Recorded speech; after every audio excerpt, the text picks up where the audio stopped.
May wifi sa inyo pero laging walang connection. Alam mo bakit? Dahil laging walang power. Ngayon mga idol, may solusyon tayo dyan. Paano natin ma-maintain na magkaroon pa rin ng wifi kahit na walang power? Yes, ito yung solusyon dyan. Ipapaliwanag ko kung ano ba yung trabaho ng UPS na to para sa wifi mo.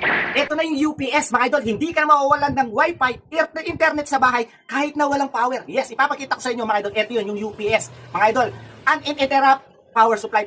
Para siyang power bank na kaya niya supplyan yung wifi mo mga idol. Kahit mawalan ng power, no problem. Hindi ka mawawalan ng wifi. Ganito lang siya mga idol. Halimbawa, ito yung ano mo, ito yung router sa wifi mo or kahit saan. Mga idol, ito ilalagay mo sa sa lagayan. Halimbawa, ito ilalagay mo dito, di ba mga idol?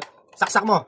Tingnan mo mga idol, may power na agad. No? May power na agad, hindi ko man siya sinasaksak. So ipapaliwanag ko sa iyo bakit napakaganda ng UPS na to. Tapos ilalagay mo dito mga idol, yan, di ba? Ayan mga idol, nakasindi siya, ayan mga idol.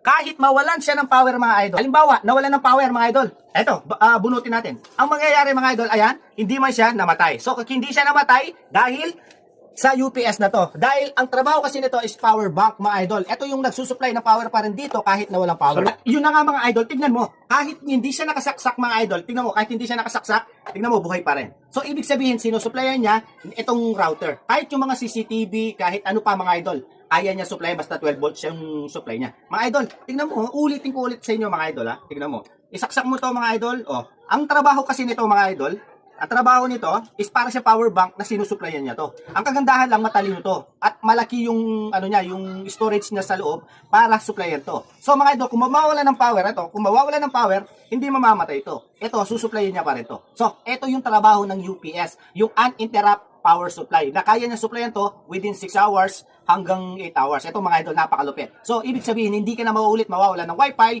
internet sa bahay nyo, kahit patay sindi yung ilaw nyo. Mga idol, napakalupit at napakaganda. Kaya mga idol, ilalagay ko sa yellow basket, nasa 200 plus to. Dating 700. Ngayon, bagsak presyo siya mga idol, nasa 200 lang. I-click mo lang yellow basket at mag-check out ka ng UPS. Okay?